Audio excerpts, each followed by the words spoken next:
to look at root cause and not just symptom. We need to ask ourselves, why do so many people feel such a desperate need to make their way to the United States from Latin America particularly? And if we look at that, we see America's fingerprints in far too many ways. I want to help the American people wisely and compassionately look in the mirror. If you look at the ways that our own foreign policy over the last 40, 50, 60 years have contributed to the economic destabilization of so many of these countries, I want to see the United States help restabilize what we in too many ways help destabilize. That will include removing the sanctions on Venezuela, removing the sanctions on Cuba, removing Cuba from the terrorist list, obviously, as well. We have to leave it there. We should be giving far more aid. Thank you. Marianne Williamson, 2024 Democratic presidential candidate on the ballot in New Hampshire. I'm Amy Goodman with Juan Gonzalez. The viewpoints expressed in this program are the opinions of the people expressing them, and not necessarily those of Fresh Air Incorporated, its staff, or its board of directors. Hi, this is Al McFarlane, host of The Conversation with Al McFarlane. You're listening to 98.3 FM, KFAI, Minneapolis.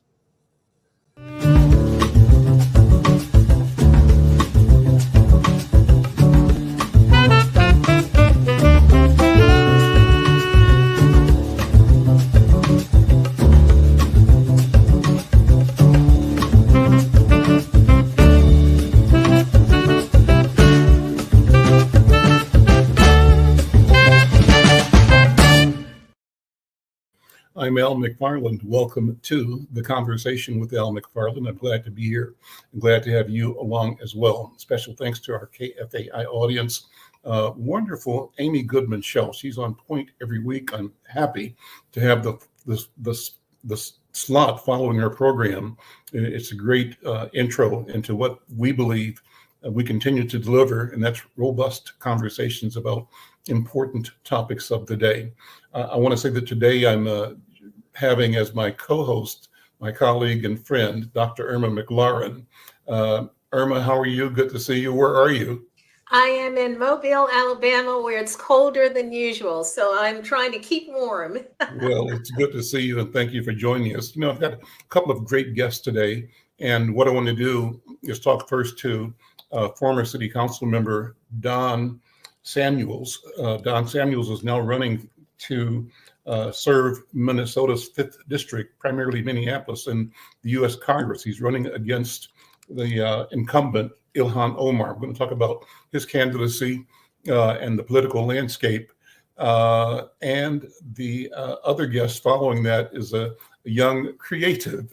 Darrius Strong is a dancer, choreographer, a player in the creative scene in Twin Cities. We'll talk about what he means by movement and what he's doing in this sphere in Twin Cities. So all a good program. What's on your mind, top of mind, Irma? What kind of things are you focusing on? Well, you know, the news that's been circulating and trending on both LinkedIn and Twitter has been, of course, the removal of Claudine Gay from Harvard, her what we call her involuntary resignation, and then tragically the suicide of Claudia Bailey, who was, you know, bullied. And I think this speaks to some of the issues that have arisen around some of these political campaigns as well, is that when we talk about certain aspects, whether it's clothing, whether it's how people look, it's generally women who are targeted. It's rarely that men, you know, are done. So I think we need to look at the gender dynamics of political campaigns and the kinds of conversations that people are having. I am working on a piece. I believe the Association of Black Anthropologists is going to issue a statement in support of Black women leaders. And so I want to wait to submit mine until that is ready. Awesome. Awesome. Well, let me bring our first guest in. Don Samuels is has recently served as the CEO of a group called Micro Grants. It's a Minneapolis-based nonprofit organization that gives grants up to $5,000 to low-income people with potential.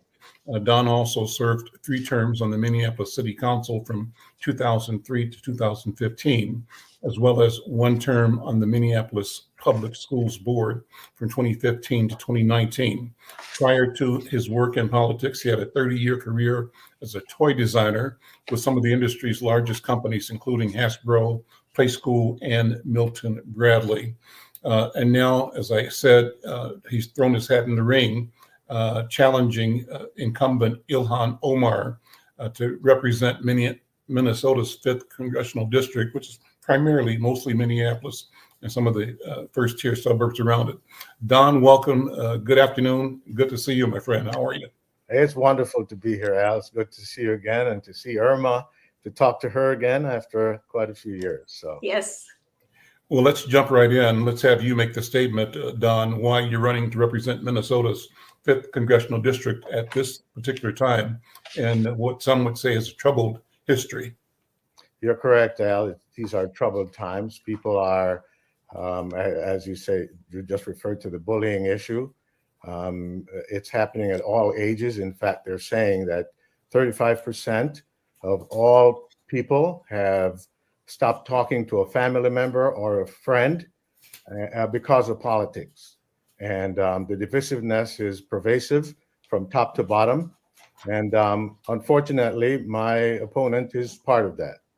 And in fact, for instance, voting against the infrastructure bill, which is such a logically sensible bill, it's going to bring almost $6 billion to the state. She voted against that. She voted against Russian sanctions and against supporting the Ukrainians, and even locally taking a stand against the mayor, publicly having a press conference, elect anybody but. And so locally, nationally, internationally, she has been divisive. And I think my leadership style will bring a fresh, collaborative, pragmatic, democratic approach to leadership. What are you telling voters and Minnesotans are the 3 biggest issues that the 5th Congressional District is facing? And what are you saying you plan to do to address the top 3 issues?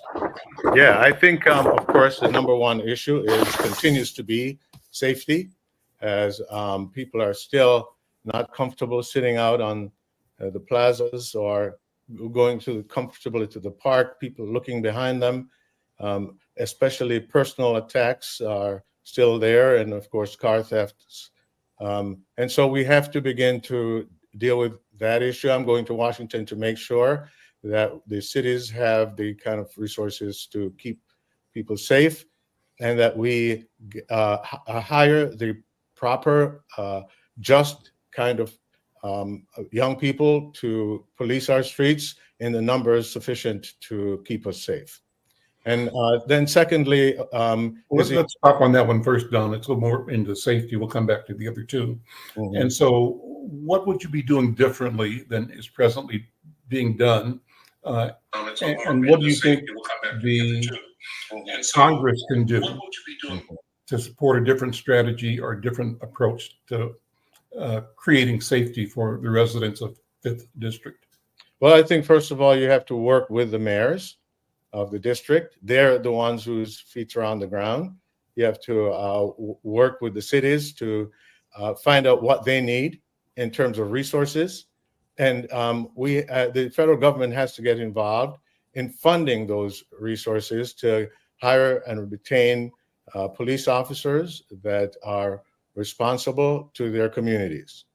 And then, of course, you have to make sure that the laws on a federal level are enhanced in terms of policing.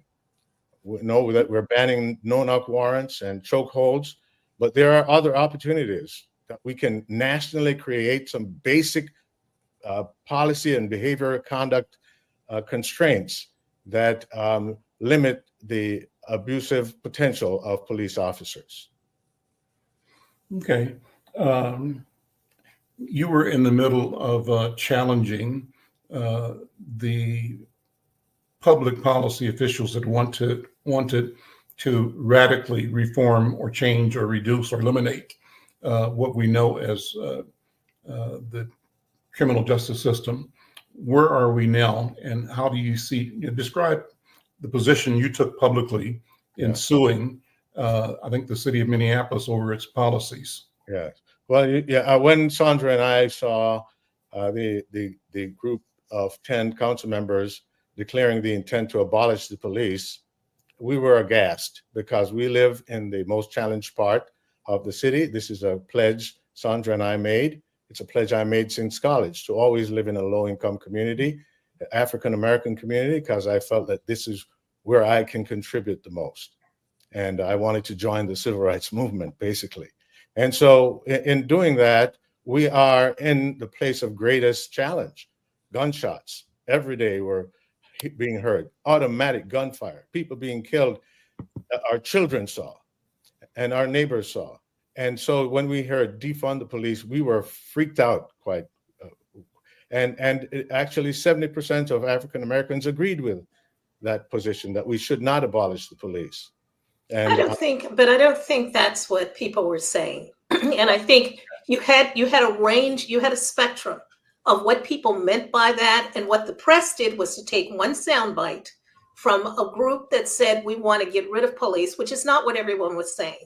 What people were saying is that we needed to divert some of the funding, not eliminate police, but divert some of the funding to resources around mental health for people who actually had the expertise to deal with people who were troubled.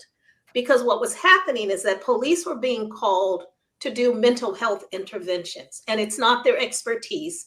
And unfortunately for many Black folk, they were taking a very extreme position. Whereas when they encountered mental health people who were white, they somehow seemed to have the ability to differentiate between what was a mental health crisis and what was really criminal or, dangerous activity. And I think that's what was the point. So I don't think we should take the press's soundbite and run with that. Defund the police meant simply diverting certain funds to more resources that would, in fact, enable them to cope with mental health issues. And so, I want to push back on that because I think it really, sort of sidetracks us from the real issue, which is the violence that police have perpetrated against Black citizens. Okay. And we are citizens. We are innocent until proven guilty. And so whether we like it or not, criminals are, have the right to police protection as everyone else until they've actually been charged. But the presumption that Black people are automatically criminal, even when they're doing minor offenses, is something that is not only inhumane, it's unjust, and it should never occur. And what happens is that we have failed to understand that police is a category, a classification of a profession, but it does not protect that person from having implicit bias or overt biases, that when they put on that uniform, their biases do not disappear unless they've undergone training, education, and people who are putting them in check to say, hey, your biases are showing and you need to check yourself. Don, what do you think voters are saying right now? What do you expect them to say as you bring your bid for their support forward in this election cycle? Yes, and believe me, I understand the fine differences here in what people meant and what people said. But there is a group of people who wanted to defund the police. Yes, but that doesn't represent everybody. So you take one group and you sort of generalize. No, I'm not talking. I'm talking about the difference between me and Ilhan Omar. Ilhan Omar said to defund the police, and when President Obama said this is a catchy phrase that is threatening the actual consensus. But you're taking sound bite of what she said. What did she actually mean? Okay, Irma, that's what I'm getting to. When he said it's a snappy phrase that's actually threatening reform, the consensus to reform, she snapped it back. It's not a catchy phrase. It's a policy demand. So we know that. But what were the actual? I think what I'd like to hear is what you mean by funding or defunding or changing the funding. What I just started out to say was what she meant And now I'm going to tell you what I mean. I believe that we have to have a both and solution. That is what I've advocated from the beginning. It has to be both enough police officers to keep us safe, because our young people are dying. And we do need to stay safe. And police officers are sorely limited in numbers and in the quality of them. And so we have to improve the quality of our police. And I thank the young people especially who kept our feet to the fire to say that we must change.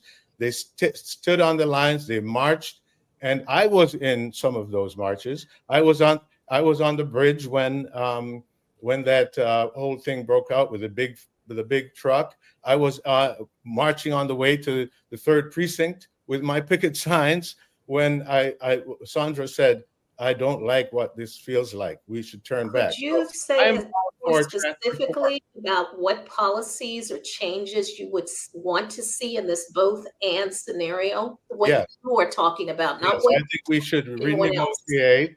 I think the contract should be renegotiated to remove some of the protections that the police officers who are delinquent are able to hide behind. Okay, that means protecting them from prosecution, from accountability, rehiring them when they're fired by the chief. 50% of all who are disciplined by the chief are restored to the department, or who are fired are restored. That is all because of the contract agreements, and those things need to be renegotiated. No matter what laws you have, or if you're going to renegotiate firings, then the discipline is reversed. So this thing goes very deep. We have to make sure that we hire properly, that we have the right vetting of officers psychologically, so that we don't have abusive people in office as police officers. And we have to have vetting, and we have to make sure that when there are signs of breakdown in their mental status, that there's psychological help for them, and when they cannot be helped, they're fired and not rehired.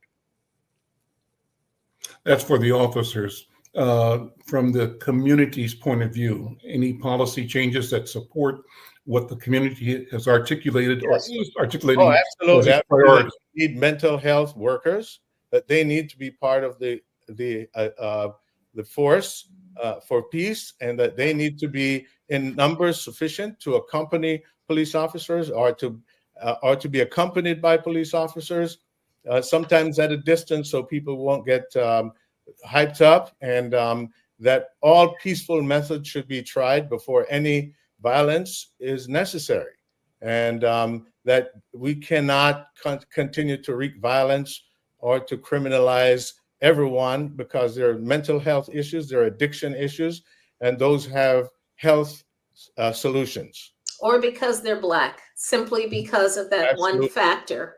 What I don't hear is people talking about, and let me just say this, I'm always suspicious of political candidates who start out and say, well, I'm not really, a bully or this, but always start out critiquing. I prefer that you begin with what you're going to do or what you're proposing, and then have the critique come in later. I'm always suspicious of people who always begin their arguments with trampling on the other person, which to me is a form of bullying. It's political bullying, but it's bullying nonetheless, as opposed to just saying, here's what I'm advocating.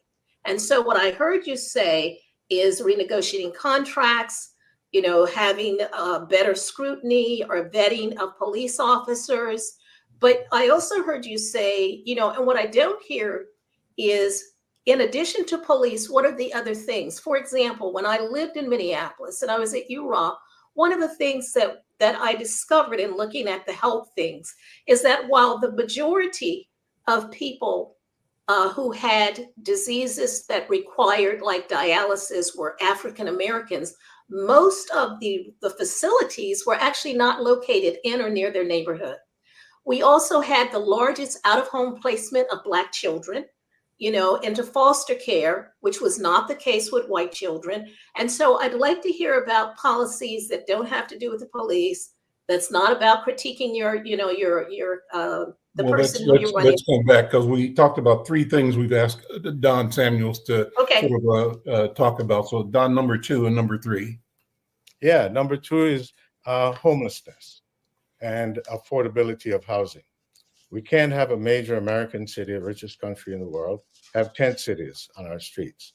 And the disparity between the rich and the poor and wealth concentrated in the hands of a few is causing a desperation at the bottom where people cannot afford basic resources for basic life. But And how do you change that? What specific policy? Because that's the nature of capitalism. So what would you do specifically if you were in office to shift that dynamic? yeah, Irma, I got to describe the problem. Otherwise, I don't need to be elected. I think everybody knows what homelessness is. So I'm just asking, what policy would you put in place? Irma, I feel like you're the other candidate. I'm dating you. There you go again. I'm simply asking you, what specifically would you do? I think all of us know what homelessness is. Go ahead, Don. Yeah. So I believe that the federal government needs to get involved again in providing affordable housing. And in fact, it was during the Reagan administration that I remember specifically him saying that communities need to take care of their own. And when he was a child, that's how it was. The church took care of the poor and the indigent. And so they closed all of these facilities. And that's when you started to see people show up on the side of the street when I lived in New York at the time in cardboard boxes and so on. It's heartless. It's inhumane. And it's a national crisis. It's not just local. So there needs to be a national solution. Federal government must again provide more money to house our homeless and to make housing affordable for those of low income. Any economy that has that those huge gaps in the safety net must realize that there's something wrong with how we're doing things. We need wage equality. We need minimum wage standards, and we need support for those folks who are falling below the cracks. And ultimately, we need education that works for low-income children so that they can be properly trained in the growing industries and get jobs that are sustainable and provide lifetime of and career employment. Number three is what, Don? Let's go through your third option. Number three is our democracy. That we see what's happening no, I'm sorry, I got that mixed up there. Number three is our economy. Mm-hmm. We see the problem with affordability, not just of housing, but of basic goods and services, especially for low-income people and the middle class. Again, this is a whole issue of the wealth gap and people not making sustainable wages. And so I'm going to Washington to put my shoulder to the wheel to cooperate with the wiser folks in the economy who are, if you ask 100 economists what the solution is, you get 100 different answers. So I'm not going to expound on that. I'll just say that whatever solutions we come up with, they will have to address the lifestyle of low-income people, especially in the middle class, to make sure that incomes are sustainable and livable, and that there's a good safety net for those who fall beneath the cracks. Do you have a concern, Don Samuels, about the state of our democracy, about the ability of the democratic process to survive, given the turbulence that lies ahead on the national and therefore, I think, local political landscapes? They say a city divided against itself cannot stand. Neither can a nation. And I'm concerned that there is a retrograde force in the nation that is frightened by the positive changes that are taking place and seeing it as a nation evolving into something in which they do not have a superior position or do not see them, or they're just simply afraid of change. But we need to stay the course because the changes that have occurred, especially through the Democratic Party over the last 60 years, have been incredible. We've had our civil rights, voting rights, women's rights, LGBTQ rights. we're attacking climate change, and we consider health, universal health care, a human right. And we must stay the course and not be deterred by those who are frightened, because in the end, freedom and rights for all will prevail.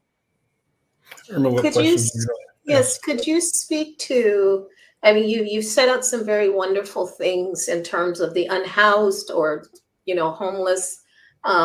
Could you say how you intersect with state policies? Because sometimes it's very hard to get these things passed at the national level. It takes time. They go through bills, people have to negotiate. How would you impact what is happening in the state of Minnesota, which is one of the wealthiest? It has a tremendous amount of wealth, but it doesn't trickle down. What would you propose to get that trickle down to occur to address some of these issues at the state level? Well, I can't have anything to do with the state, as you know, but I will have a relationship with the president of the Senate, with Bobby Joe Champion. I have a relationship with other folks at the state level, and I know that some of that money is going to come directly through the state.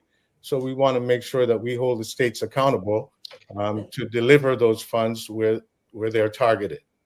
That's a wonderful word. I love the word accountability, except no one defines it. Could you say a bit about what you would do to hold states accountable, like what that would look like? Well, I'm all about outcomes. I was in the private sector for 30 years. So if you don't deliver, you get fired. There's none of this. We tried, and it's hard. It's like, you don't have a job, buddy. So we need a little bit more of that kind of attitude in the public sector, that you must deliver on your commitment. And so we're going to look at outcomes, not what you're doing, not how much you're spending, but how many less people are on the street, how many more people are housed, how many more units are built.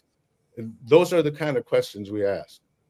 And towards that end, because I think that's a very powerful, way of looking at it, how will you hold the National Democratic Party accountable for its failure to actually deliver on its promises? That, we know that Black women were disproportionately, influential in getting President Biden, elected. And yet we don't see the reciprocity in terms of policies or funding that impacts this particular constituency. How will you hold the National Democratic Party, accountable? Well, certainly, I live in a largely African American community. I worked hard to bring resources here successfully, disproportionately to any other part of the city, and I am going to have the same attitude in a Congress, to make sure that resources go where they're most needed, where they're most deserved, where they're most historically denied. And that means working with the Congressional Black Caucus and continuing to strengthen the resolve to bring resources to the African American community, to make sure that that the denials and the harm that was done is also repaired through policy.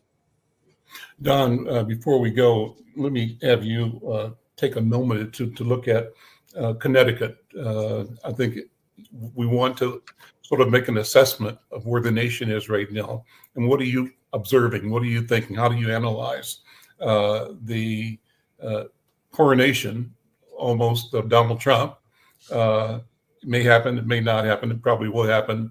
And the challenges within the Democratic Party, particularly with, Dean Phillips and others questioning the potential to win with a Biden-Harris ticket against Trump in particular. What do you think? How's it look to you?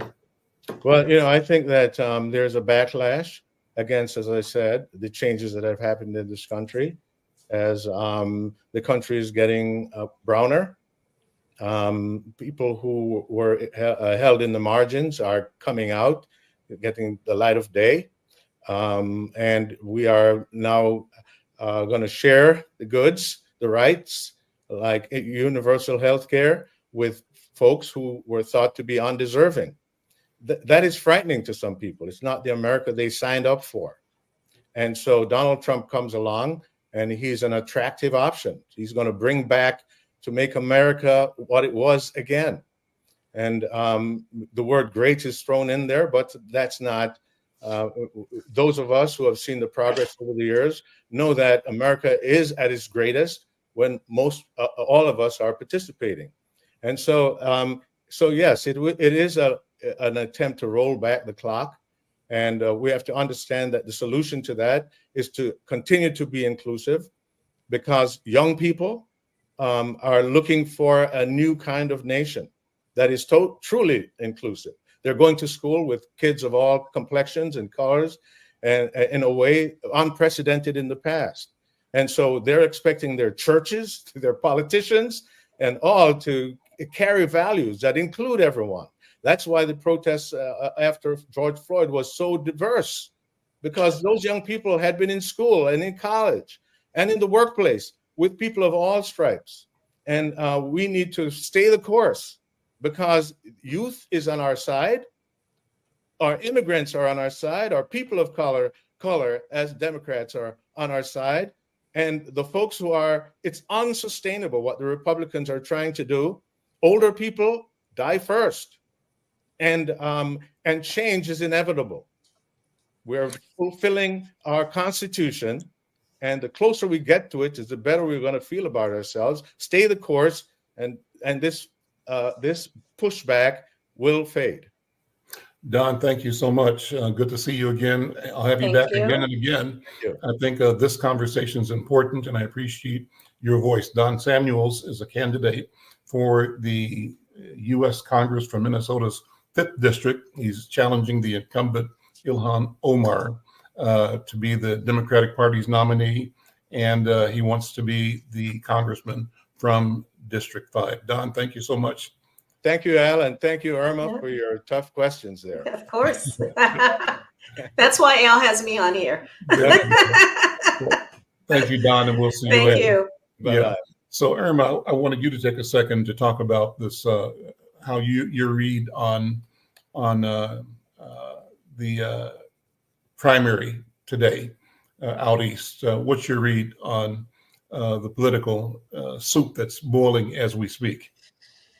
I think this is a challenging time for all of us. Don, Samuels alluded to it, but we are in a moment in time when what Donald Trump is promoting and some of the other folks were promoting is what I call the reclamation of whiteness. They want to revert back to a moment in time when white privilege was supreme. Black folks knew their place. We were okay with being at the back of the bus. We may have mumbled and grumbled, but we went back there anyway. And what they failed to understand is that moment has passed. I'm fond of saying you can't put the black genie back in the box. Okay, That's number one. We're not going back in.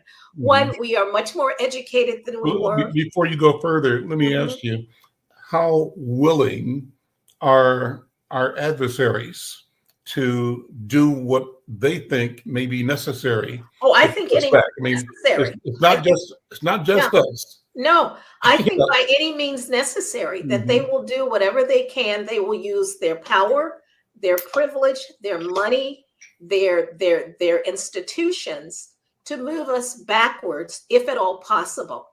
And we just have to, I'll borrow from Donald Samuels, we have to stay the course.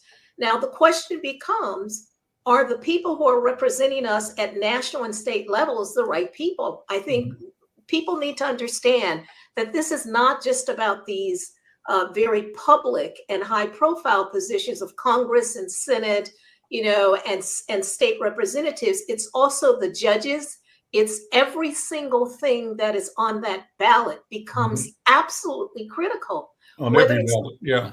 Everything is becoming critical. So that means the people who are, I'm trying to remember some of the things, agricultural something, Board of Taxation and Estimates. Yes, exactly. Yeah. People need to pay attention to who is putting, this, being put in these positions. Because what Donald Trump did while nobody was watching is that at the state level, he appointed people as judges who had zero experience, who were young. So it's not like they're going to go away very quickly.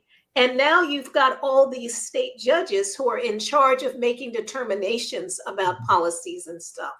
So I think we have to pay attention to every single position and educate ourselves about what people's platforms are and vote. We have to vote, even if it looks like it's the lesser of two evils or that it's not really a choice. We still have to vote. I'm Al McFarlane. This is the Conversation with Al McFarlane. My co-host today, Dr. Irma McClaurin. She's the Culture and Education Editor of Insight News, a former president of a historically Black university, and a person who has created pioneering work in the arena of creating a Black feminist archive, the Irma McClaurin Black Feminist Archive at the University of Massachusetts, Amherst. We'll talk about that as we go along today. Let's bring in our next guest. He's Darrius Strong. He's an accomplished choreographer, a dancer, an educator based here in Twin Cities. His creative work has garnered recognition and been featured in prestigious venues such as the Walker Art Center, their Choreographers Evening, and Rhythmically Speaking. He's the founder and artistic director of Strong Movement and director of the hip hop program at Elevate Performing Arts Center. He continues to push boundaries and inspire others through his innovative approach to movement. Notable highlights of his career include being featured in the 2015 New Griot Festival and an American Standard Billboard advertisement in New York City's Times Square in 2016. In 2017, he received the Momentum New Works recipient award, acknowledging his outstanding contributions to the field.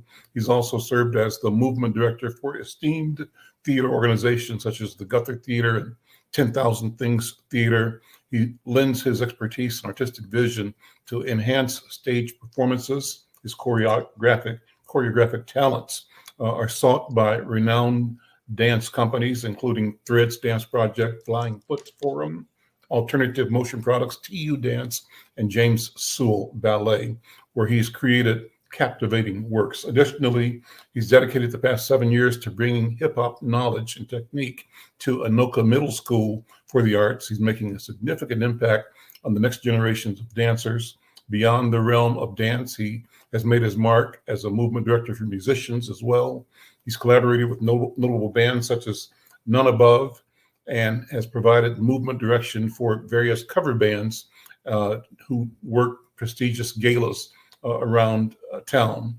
Recognized for his artistic excellence, he's a recipient of the 2019 Jerome Hill Fellowship and the 2022 Choreographer McKnight Fellowship, those solidifying his position as a trailblazer in the dance community.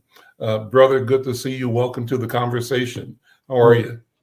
I'm doing well, man. Thanks for having me. I'm excited. So thank you for being here. So let's talk about this journey that you're on as a dancer. So talk about where it starts and where you are and how that sets you up for the vision that you're working out right now. Yeah, I was born in Chicago, so Calumet City out that way, south side of Chicago. Moved to Minnesota when I was 7. Dr. Irma is your home girl. Yeah. Don't say that. I see that head. Remote projects. Hey, West Side. Say that. So I'm a product of that community. I think about, and I grew up dancing with my brother. So moving here at 7, often we just dance a lot in our living room and for talent shows for our school and things like that. And then, at a young age, I realized how therapeutic movement was for me. That it was necessary that I create.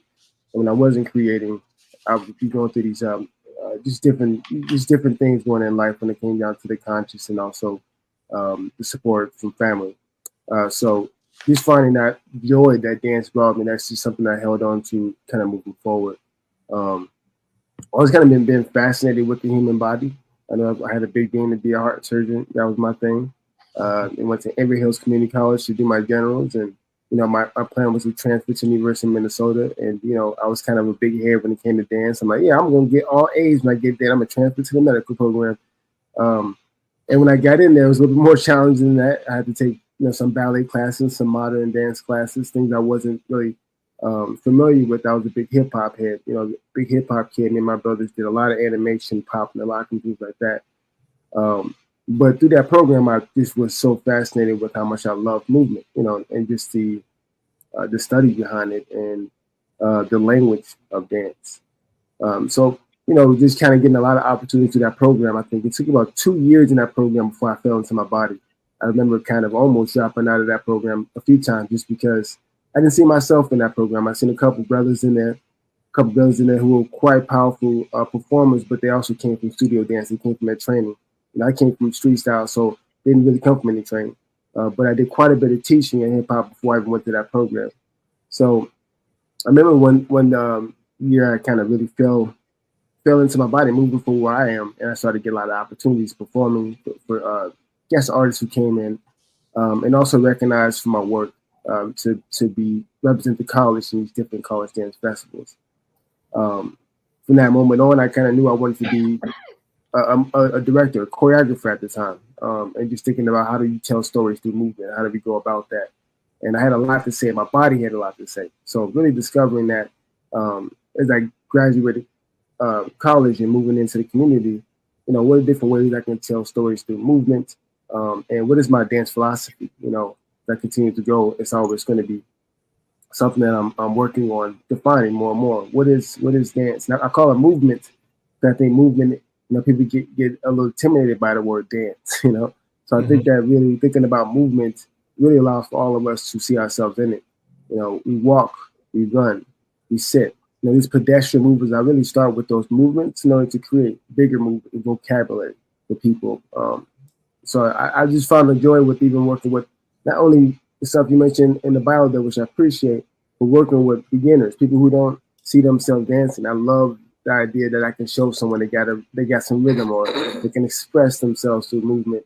And it's just been essential for me to be in these communities, being a young Black brother, to really see these, so these kids can see a leader in the space and see themselves in that. So that's kind of really the journey as we continue to push forward. Well, I love the language that you use. I think you talk about the language of dance, the language of movement. I'd love to hear you talk more about that. And I love that you described your experience as falling into my body. Describe that. What do you mean by that? And how did it happen? What was the event, or was it a process over a period of time? Yeah, as far as with movement, and I'll talk about that, I just remember, hip hop has a certain look to it, different styles that comes down to it. That's what modern dance kind of opened my mind. I remember seeing Bill T. Jones' work come here to the Walker Art Center. He's a Black choreographer, but he was telling, it was called Story Time. And he was basically sitting in the middle of the stage, just still for a moment. Like I thought it was some type of figure. I didn't think he was real. He was reading his book, and all of a sudden he started to move halfway through the performance. And I was just mind blown. Like, okay, so stillness is powerful. Sitting in the space and what presence is powerful. Like just having that integrity in the body is also very powerful. So just finding ways to once again relate to the people watching the arts. I think often we go to dance shows and want to see dance. But I think the most important thing is the conversation that dance is. When I'm in the space for my dancers and working with any choreographer, I'm working with movers, the choreography is a conversation with their bodies. And we talk a lot about the story we're trying to tell, although we're all having a different take on that story, but a very similar kind of follow through with the line. The conversation then gets translated to the audience and viewers. And they got to be able to see themselves in the work in order to for it to impact them way beyond the weekend of the performance. So I think about the idea of that, once again, the language of movement and the power it has to create change, the power it has to create community and conversation, once again. So I think that is really the essential, the kind of the grounds for my work, just because I try not to label it, unless I'm teaching a specific class, whether I'm teaching a hip hop or modern coordinating technique class. I've tried to use some terminology, but when it comes to movement, I'm trying to look at it from those perspectives.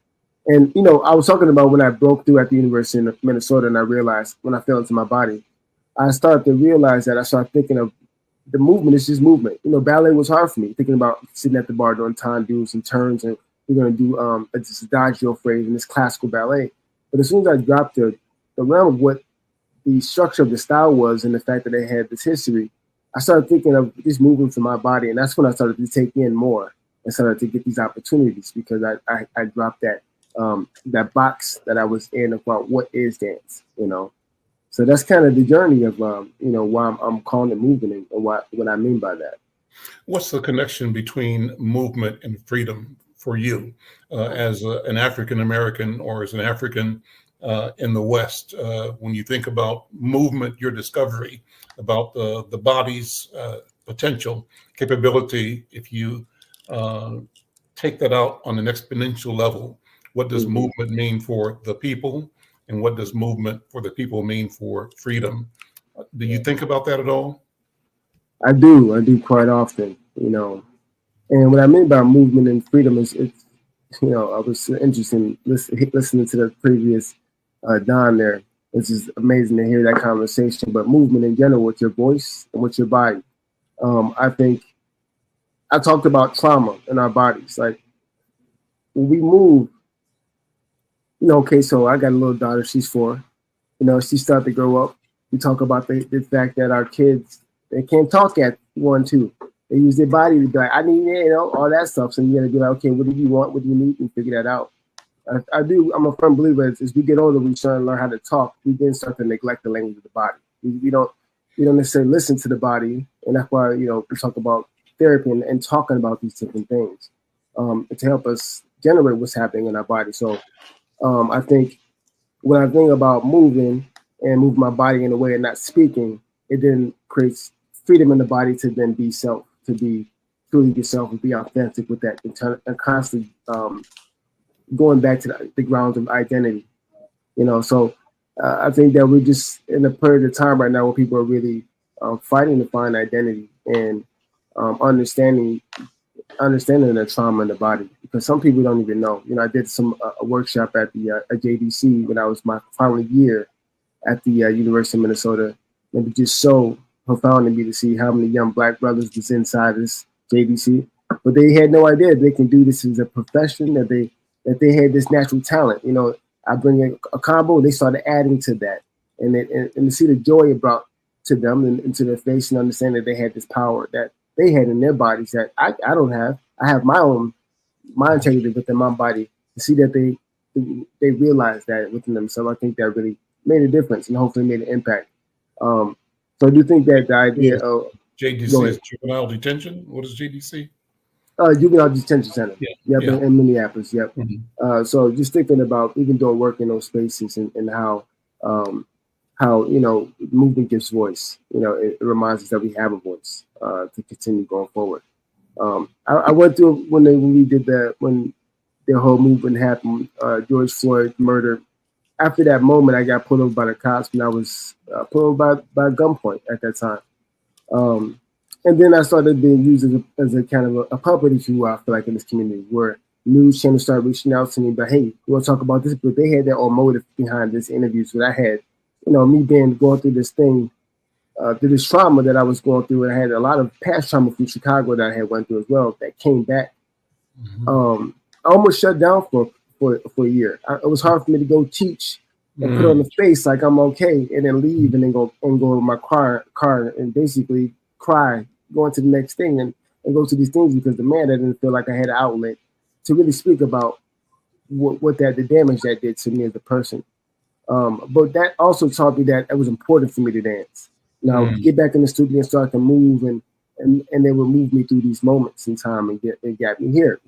Well, I'm really feeling even more integrity in my voice when I'm talking about choreography and movement and what that does for the person, for the people. I've used the phrase, I'm not sure where I first heard it, but it's like some people dance to know that there's a certain knowing that can come through movement or dance, and certain people arrive at their own sense of consciousness through the movement that is described as dance. Irma, what do you think? What are you thinking about this conversation so far? Well, I'm loving it because one of my coaching clients and mentees is Mark Broomfield, who is Mm. a dancer and choreographer, and he is doing his book should be coming out in the next year or so from Routledge on Passing is Almost Straight. And he did an ethnography of the Alvin Ailey Dance Company, but he actually created not only a course, but a micro credential called Performance as Social Change. And his tagline is moving minds, moving bodies, moving souls. So this whole thing of movement I've been hearing about, and there's a YouTube on it. I don't know if Cooper can bring it up. I sent him the link. But just what he also did was to step outside the dance department and to create a course that you did not need to be a dancer per se, but that you just needed to do movement and to give people that kind of freedom. And I think we forget that the body actually holds in it a lot of trauma and a lot of history and the ability to be able to express that. I do some qigong once in a while, and there's one exercise called chest opening exercise. And what it basically says is that this is what you need to do when there's things you want to say, but you can't say. So this movement is actually a qigong movement that allows you to breathe and then get out of your body those things that you have been suppressing. And so I think it's very powerful. Yeah, I love that you said that too about just that sternum, that sternum opening up in that space. I don't know much about qigong and the terminology behind it, but I can't speak to, growing up as a hip hop kid, things are very much has a lot of tension in it. I'm in here a lot, and I think that was one of the biggest things. Working under Tony Pearsands, which is artistic director at Two Dance. But she was actually in that program at the time, but taking her class and thinking about this one day when there's some movement, I've been repeating this movement, but there was a day where there was an outburst of emotion coming from my body. And like, once again, I talk about tears. This is something I have to really get, as a person, as a Black man, I have to understand that it's okay for me to cry. And that's one thing that I have to kind of get, it's okay, I need to let that out. But I do remember taking the time to then move and stretch my body in ways I haven't, opening my sternum and using my body in that way, and it unlocked a lot of different things for myself that I was not aware that was there until that had happened, right? And they continued to work through it from that point forward. So I love that you made that comparison as well. Yeah. Right. Darrius, you may be working with children's theater company. Talk about what you're doing over there. Well, some movement direction, man. I'm just trying to add a little spice to this production. I think that Alice is not necessarily a musical, but it does have a lot of movement components to it. How does a caterpillar move? How does a cat move when it has a little bit of a majestic feel to it? So just really trying to find ways to add a little bit of movement in there, a little bit of dances, so a couple of different dance numbers that break out, but then to once again translate the language that I have to the actors so that they can see themselves moving through the movement rather than thinking of it just lines and blocking. Right, so I'm really taking the time to kind of go through this and finesse the work they've done. They've done this work before back in 2013, but they did desire to have more movement in it and more captivating moments. So I'm just kind of working with the director, Peter, and kind of going through each scene and adding different elements such as that. There's a moment in there which the caterpillar that Alice meets, and it's actually it's 7 other actors acting as the caterpillar. So it's the lead actor, but also you got a body behind the actor. So how do we make this caterpillar wrap around Alice and submerge her in this world, in this dream that she's in, and find ways to really make that, once again, be innovative with movement through this production, I'm Al McFarlane. This is the Conversation with Al McFarlane. Having a great conversation with Darrius Strong. He's leading the movement element of the upcoming or current production of the Alice in Wonderland performance at Children's Theater. What are the dates for that? And can I just briefly say that there's a book out called Alice in Wonderland Remix, and it's by the person who's an illustrator. I don't know if you can bring it up real quick, Cooper, but it's like a pop version of Alice. So you may want to take a look at that because the kids may enjoy that. and it's got pictures of Oprah and all kinds of things. And Yes. hip hop folks look like, who were some of the hip hop artists. So it's kind of a cool thing. It's apparently available at Walmart's, but they might be out of seeing that as they're going through this script. Okay. I love that. Thank you for putting me on that. I appreciate that. I'm definitely going to read that and grab that book. That looks amazing. And the person who did it is a Black artist. He's an illustrator. So okay. He's got some other stuff out there. But I just thought, as you were saying that, boy, wouldn't it be cool if they read that version of it too? Right. Yeah. That's a lot of things we got to change in theater too, right? With the characters and the storyline, and seeing ourselves in it, and just how difficult is that? How important is it? You said there's a lot of things we have to change. How difficult is it to change? What kind of resistance is there, or embrace is there to the reinterpretation or the refinement, the further refinement of an idea that had its birth in a generation ago under different understandings? But we've moved, we've changed, and things aren't that way anymore. How difficult is it for you as a director to introduce change?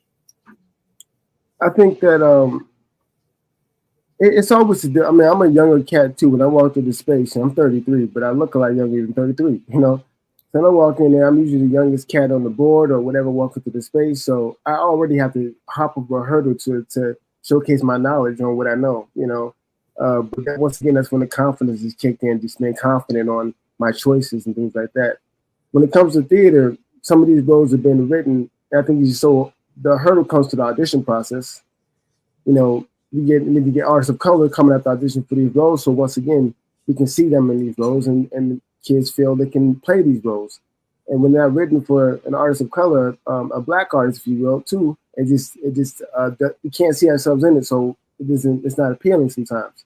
So that hurdle was making sure that we bring up some of these amazing artists in this community and put them in these spaces. Some of these playwrights. I'm not a playwright, but I know a few playwrights who are changing the game when it comes to that, who are really pushing at the boundaries of theater and finding ways to create more diverse plays and musicals within this community and beyond.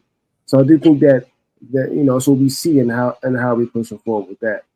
And in some ways, Al and Darrius, this is what we did at UROC. We had to change criteria. We had to change the things that we were measuring them by, because those measurements were the ways in which people got excluded. And so I'm sure that as you're looking and evaluating sort of who is able to do this particular role, you've had to rethink like the criteria of that you're using. They may not be able to do on point, right? Or something like that, but they may be able to do other kinds of things. So, to get this kind of transformation, in movement, we have to rethink what that is about. Yes. And Darrius, let me ask you to think about hip hop, the movement of hip hop through the culture, not only your profession, but in the world, what you're thinking, and how do you see yourself as having an impact on the all of existence through the power of the hip hop experience? Well, I'm a storyteller, man. But I like to tell a grill. All hip hop artists, I feel like storytellers, MCs tell stories through their rhymes. You know what I mean? So I think that I'm constantly pushing at keeping the foundation, keeping some people, and especially the history. That's one of my biggest things. When I go teach class here in Minnesota, I'm very much talking about the founders of these different styles. And the different styles, a lot of people, if you go in the suburbs, you'll find out that they put hip hop in one category. Oh, we're doing hip hop. I'm like, no, hip hop got many different styles, and it has different, it just has different genres. You got to find out what that is. Regionality. Right? And that's what I've taken upon myself from a lot of, have a big hip hop community here too. House of Dance, Cypher Side, these two organizations are really pushing some of the knowledge behind hip hop, and that's something that's always skipped over. So I do think that pushing the idea of keeping history, but also being innovative with how we tell stories with hip hop movements. How is it presented on stage? It's not always frontal, but how can we tell the story so the audience can look in on the story rather than us performing for them? So the idea of like flipping how we see it and present it, but also the understanding of it throughout our communities, and understanding that hip hop is a social justice tool. You know what I'm saying? When it started, it is a social justice tool. It's talking about the problems in the communities to these people. When I think about how that's been transformed and thinking about how that's been molded, but I do desire to continue to bring some of these, use hip hop as that platform to speak about certain issues, speak about certain things that are common within Black families and young people as well. Darrius, we're out of time. Look, time goes so quickly, but thank you so much. Thank you so Appreciate much. it, man. Yeah. Thank you. And the show is at Children's Theater from February 15th to March 31st. Check it out. Alice in Wonderland. Darrius Strong, Irma McClaurin. Thank you both so much. I'm Al McFarlane. We'll see you next time. Thank you, Okay, guys. thank you. Thank you. Bye-bye.